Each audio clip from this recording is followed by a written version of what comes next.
What's up, dudes and dudettes of the year? Now, my name's Seth, and today we're going to be taking a look at Viking Squad. How y'all doing today, folks? Hope you're doing fantastic and wonderful. Hope this video makes your day even better. Before we get started, would very much appreciate if you would Viking axe the like button. Helps me out more than you know. This game is amazing. Like, seriously, if you love Castle Crashers or any old arcade type of games where you're just an arcade beat 'em up, quick join in, opt out gameplay, this is fantastic. While also adding a little bit of a twist in terms of certain gameplay aspects are a little bit tighter.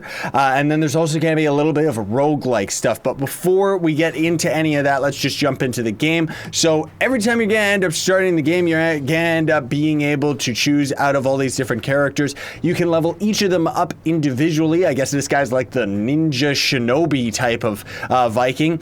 This guy, I'm sure, probably has a shield. Maybe that's the point of him. I'm not exactly sure, but I was playing around with this guy, and I guess we could, yeah, we'll play as him today just because whatever. He's I got him to level 3 and he's a little bit stronger, so, ooh, maybe not. Maybe this already loads a file, so never mind. Let me figure this out.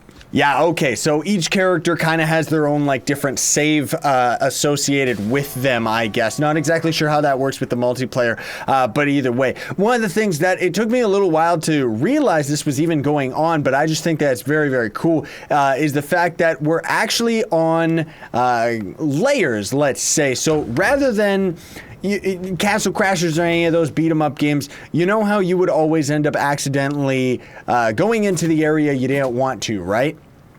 So, for example, I mean, we could hit an enemy that was kind of in a middle plane and you kind of try and dodge and stuff like that. Quite simply put, I mean, I know I'm making it sound complicated because I'm explaining it very poorly, but as you can see right here, there's just 4 different lanes that we're walking in. And let me tell you, it makes things a whole lot nicer and a whole lot easier. Yes, you rock weird dead undead guy thing. It just makes things a whole lot easier for the combat and everything like that. Also means that you can dodge very effectively because sometimes, like with the bosses, they're actually very strategic where you're going to have to attack a couple times and then move out of that lane and watch out for any of their AoE attacks that are going to attack the entire lane. Now, this little goblin character, I'm assuming is going to be like the last boss or something like, something equivalent to that. That rabbit, I don't even know what that's about. But every now and then you're gonna end up having like objects like the barrels and stuff like that. You can break them for gold and loot and everything like that, or you can end up just grabbing them yourself. Now, this is very interesting too, is the characters actually have different play styles. So right now I'm pressing X and Y. That's the combo, like over and over, right? That was actually a very different one, just because he was down on the ground. Now, with that axe character that I was using, well, I had hammers for him after I bought them, but he actually would knock enemies up into the air that you could then juggle, whereas this guy seems to just knock them onto the ground. So that's really cool that each of the characters actually has like a different play style, even if it's just very slightly, you know? Now, they're actually trying to teach us about the screen clearing move. Brrr, yes. And of course, like the other Viking too, he had fire theme, whereas this guy seems to have an ice theme going for him, which is pretty cool, you know.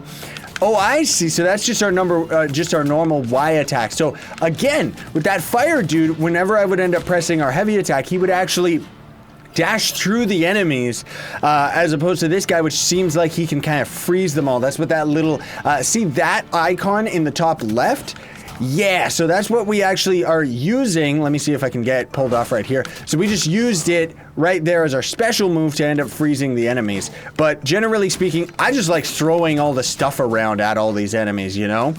Get out of here, you. Of course, there is jumps and jump attacks and everything like that. Of course, you're going to end up also running into air enemies, which are going to pose a little bit of a problem. Very similar to Castle Crashers. You can't infinite juggle like Castle Crashers. And again, I know that I'm referencing it a lot, but there's a lot of aspects of this game that really remind me of it, including like just the tightness of it. You know, it's got great production, great design behind it, you know, really, really cool characters and stuff, and makes you feel like you're actually getting more and more powerful throughout the game because there's actually gear and, you know, stats that you end up putting onto your character and everything like that. And all of that is going to end up using the same currency. So I'll kind of show you that when we end up actually getting to it. We might end up playing up to the first boss, and then I'll just kind of tell you what I've experienced after that, just because I don't really know how long the video is going to end up being. So every now and then you're going to end up running into stuff like this, where this is like a special treasure, and the game is trying to tell you, bring it to your ship for extra loot. I ended up getting way far ahead. We're not going to be able to do this in the video today, but I ended up getting way far ahead, found some gigantic fish totem, and I actually had to carry that, very tricky, I might add. I had to carry that through the entire level and make sure that the boss fight at the end didn't end up destroying it, because the item ended up having its own health bar. So I'm guessing it would have been some mega loot. So right now, that's the fragment of the gem that we ended up getting earlier. And this is kind of weird and kind of cool at the same time. I guess this guy is our Viking king, or Viking. Get it? And yeah, now he's some weird demonic dude for some reason. I don't know if that's a good thing, if we're supposed to end up saving him or something like that.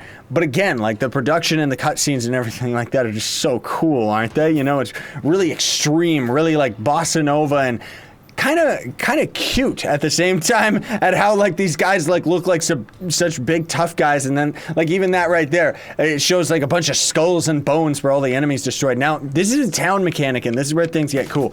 Of course, train, test out the damage of all the weapons and junk. I don't know if you actually do, but as you're out adventuring and stuff like that, there is a luck stat signified by the 4-leaf clover that you can see in the bottom left there, right? And then there's a bunch of other stats like how much health you're gonna end up getting by using a potion, extra health in general, normal attack, special attack, blocking, and stuff like that, right? So similar to Castle Crashers, based on your luck stat, you're going to end up having a higher percentage chance of finding random gear out in the world. And of course, there's going to be some that they're going to guaranteed throw at you, I'm sure.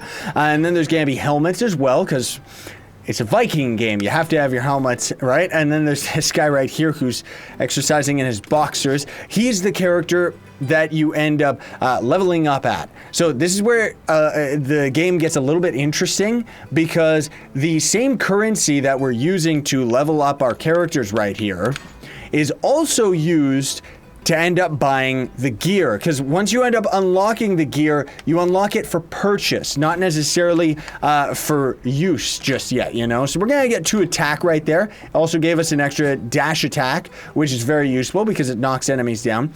And then this guy right here, who is just hilarious, is the achievements character, right? So gear found, I already got that achievement. We got 1% towards killing 10,000 enemies and stuff. And it's just so cool. The production of it is just great. And then, of course, there's this guy right here, and this guy takes the actual gold that you find out in adventuring and stuff, and he's kind of like the consumable character, so you can end up getting a key, which you may end up finding a locked chest while you're out in the adventuring and stuff like that. You're going to need a key to get it, while the level itself is not necessarily going to give it to you. And then, of course, the Valor Charge, which you need to have 4 of them so that you can use your ultimate attack, potions you can end up using, and then a potion upgrade, which is going to increase the potion effectiveness. Now, the thing that's pretty neat about this game that was actually very surprising to me is the fact that it's very much, I guess I would kind of say it's like a roguelike, but not really, because I know that a roguelike kind of implies that it's going to be a different adventure every time, and you're going to be like resetting your character each time.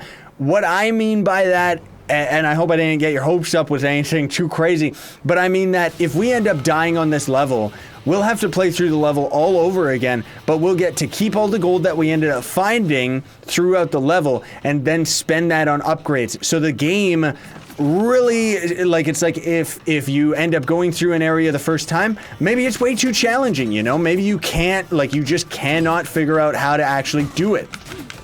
But you end up getting enough gear and getting enough weapons out in the world that you're going to be able to, oh my goodness, these guys, that you're going to be able to upgrade your character, and suddenly everything is like a lot easier, right? Now, that's another thing too I'm noticing with this character. Yeah, so that's what I thought, is the fact that he definitely doesn't have as much attack as that attack damage as that fire character that I was using, the Flamin' Redbeard guy. So again, very, very cool that each of the characters are kind of like, I guess kind of like Castle Crashers, you know?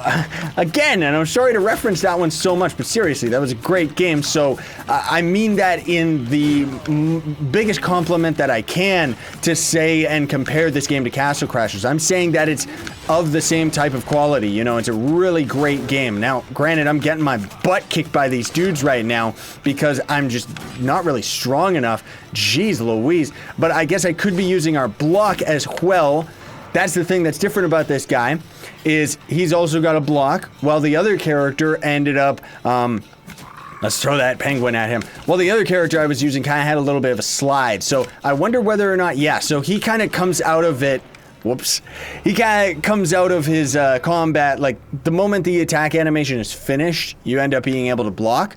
Rip me, I did a lot better with the other guy and had pretty much the exact same stats, so maybe this character ends up becoming better late game, or maybe I'm supposed to be blocking a lot more. I don't know, but that's okay because I'm noticing that we're gaining on time anyways. Sorry about that, everybody. You know, commentating and playing, of course, makes games a lot more difficult than just playing them on their own. But let me show you the other character just to give you an idea. Of course, as well, it's an online game. Like I mentioned, too, drop in, drop out, so people can always just join into your game anytime that you want. Maybe if you ended up going into search for an online game that would be separate, like I guess it must be separate than local because, of course, we're not seeing anybody join our game randomly. But as you can see right here, so here's our default axis, and then here's the other one, so we actually get 4 more attack for the sake of losing our luck. And then the helmets, we had this default one, which has the extra rune attack right there. This one's actually got even more, but it gets rid of 5 luck again, so we therefore made our character a lot stronger for sure. Wow, and a little bit faster too as far as his attack is concerned. Maybe he was always like this, and maybe that's why I was getting my butt kicked with the other character, is I'm not exactly used to the fact that, I mean, look at this guy. He like, because he's a dual wielder, he's like so fast, and that's kind of the air juggling thing that I was talking about. But either way, it doesn't look like we have enough time to get up to the boss or anything like that. But needless to say, they're very, very cool bosses to say the least. You know, I ended up coming to a giant polar bear that was inside a barrel, and then as soon as you destroy his barrel, he's real teeny weeny. And then there's actually a gigantic crab boss that has like a ship on his back as his shell, and it's so cool, man. It really, really is. I love this game. If I had more time, I would definitely, like, if my brother was around more often, I would probably end up playing a full series of this game with him, and maybe I'll do a special video sometime in the future if I can ever catch him around. But anyways, I just wanted to say that this game's awesome. Check it out. Links are in the description. Thanks for watching, folks. Very much appreciated. Sayonara and stay epic.